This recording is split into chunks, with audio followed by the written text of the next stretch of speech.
दोस्तों, आज हम समझेंगे प्रत्यय के बारे में। प्रत्यय वैसे तो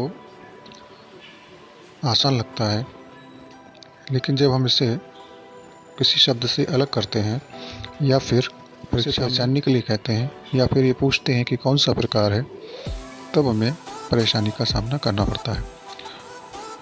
बहुत आसान है, पर अभ्यास की आवश्यकता है। आइए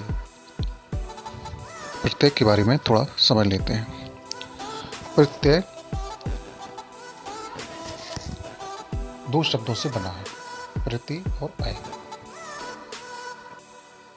प्रति का अर्थ है साथ में लेकिन बाद में, जबकि अय का अर्थ है चलने वाला, यानी कि साथ में और बाद में चलने वाला। परिभाषा क्या हुई? वे शब्दांश जो किसी शब्द के पीछे जुड़कर उसका अर्थ बदल देते हैं, प्रत्यय कहलाते हैं। इसके तथ्य क्या है? महत्वपूर्ण तथ्य देख लेते हैं। क्या होते हैं?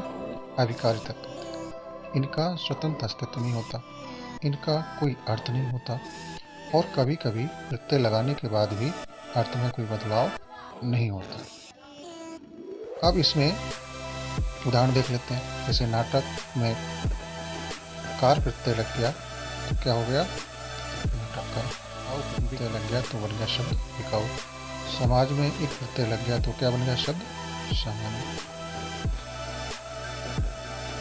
प्रत्यय दो प्रकार के, कृत प्रत्यय और तद्धित प्रत्यय।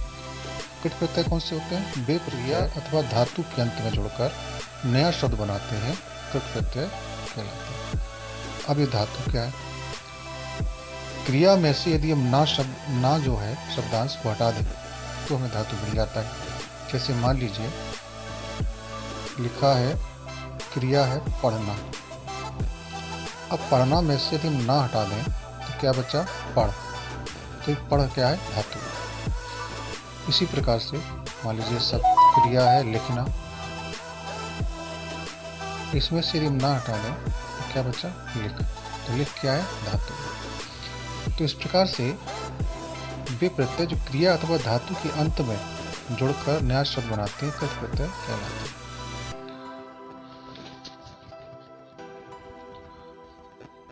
अब यहाँ पर आप देख सकते हैं पढ़ना क्या है? क्रिया है, वाला जुड़ गया, पढ़ने वाला। झगड़ा करना क्रिया है, झगड़ालू। इस प्रकार से अब इनसे बनने वाले जो शब्द हैं उनको बोलते हैं कृदंत। क्या बोलते हैं? कई बार प्रश्न आता है कृदंत क्या है, तो इनसे बनने वाले जो शब्द हैं उन्हें कहते हैं कृदंत। कृत प्रत्यय निम्नलिखित प्रकार के होते हैं, जो आप देख पा रहे हैं स्क्रीन पर। कितने? कर्तृवाचक, कर्मवाचक, करणवाचक, भाववाचक, क्रियार्थक और विशेषणवाचक। कहीं कहीं पर जो विशेषणवाचक है इनका उल्लेख नहीं मिलता है, केवल अन्य का उल्लेख हमें देखने को मिलता है। अब उदाहरण देख लेते हैं। जैसे अक से लेखक बन गया, नायक, गायक, पाठक। अक्कड़ से भुलक्कड़, घुमक्कड़, पियक्कड़। आँख से तैराक, लड़ाक। आलू से झगड़ालू। आँखों जो है प्रत्यय उससे लड़ाकू, कृपालु, दयालु। ता से डूबता, बहता, चलता। या से खोया, बोया इत्यादि।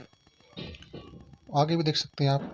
जैसे आ प्रत्यय लग गया, भूल, भूला। ना, दौड़ना। कर, जाकर, देखकर इत्यादि। तो कृत प्रत्यय कौन से हुए? कृत प्रत्यय वे हुए जो क्रिया या धातु के अंत में जोड़कर नया शब्द बनाते हैं, वे कहलाते हैं कृत प्रत्यय। अब दूसरा प्रकार है जो आप देख पा रहे हैं, तद्धित प्रत्यय।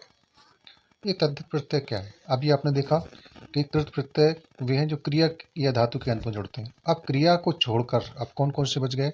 जैसे संज्ञा, सर्वनाम, विशेषण। उसमें देखो क्रिया नहीं है, उसको छोड़कर संज्ञा, सर्वनाम, विशेषण के अंत में ये लगते हैं और नए शब्दों का निर्माण करते हैं या रचना करते हैं। इन्हें क्या कहते हैं? इन्हें कहते हैं तद्धित प्रत्यय। ये हिंदी में 8 प्रकार के होते हैं। कौन कौन से होते हैं? कर्तृवाचक, भाववाचक, संबंधवाचक, गणनावाचक, गुणवाचक, स्थानवाचक, गुणवाचक और सादृश्यवाचक। सामान्यतः इनको विस्तृत अध्ययन का आवश्यक नहीं है, इतना डिटेल में नहीं पूछा जाता है। और यदि इसका आपको डिटेल में पढ़ना है तो इसके लिए एक अन्य वीडियो लाएंगे, उसमें हम डिटेल में इनके उदाहरण से समझाएंगे। अभी जितना आवश्यक है उतना ही हम आपको एक परिचय के रूप में प्रस्तुत कर रहे हैं। तो ये जो तद्धित प्रत्यय है, इनके उदाहरण देख लीजिए। पंडित से पंडिताई, अब इसमें क्रिया नहीं है। मामा से, मामा में एरा जुड़ गया तो ममेरा, जेठ में आनी जुड़ गया तो जेठानी, मेहनत में ई जुड़ गया तो मेहनती, धर्म में ई जुड़ गया तो धार्मिक। उसी प्रकार से पान वाला, ऊंचाई, चचेरा, और देखेंगे सातवा, मीठा, जयपुरिया, खटिया, कालासा, ये सब जो तद्धित प्रत्यय हैं उनके उदाहरण आप देख रहे हैं। इस प्रकार से यदि हम इसको सारांश रूप में प्रस्तुत करें तो आप समझ लें कि प्रत्यय किसी शब्द के पीछे जुड़ता है। प्रत्यय दो प्रकार के होते हैं, कृत प्रत्यय और तद्धित प्रत्यय। कृत प्रत्यय वे हैं जो क्रिया या धातु के अंत में जुड़ते हैं, और तद्धित प्रत्यय वे हैं जो क्रिया को छोड़कर अन्न में जुड़कर नया शब्द बनाते हैं। कौन कौन अन्न है? जैसे संज्ञा, सर्वनाम, विशेषण इत्यादि के अंत में जुड़ते हैं। आशा है आपको प्रत्यय समझ में आ गया हो, और इसमें यदि आपको और कोई प्रश्न है और कुछ समझना चाहते हैं तो मुझे कमेंट करके ज़रूर बताएं। कैसा लगा ये भी बताएं। बहुत बहुत धन्यवाद।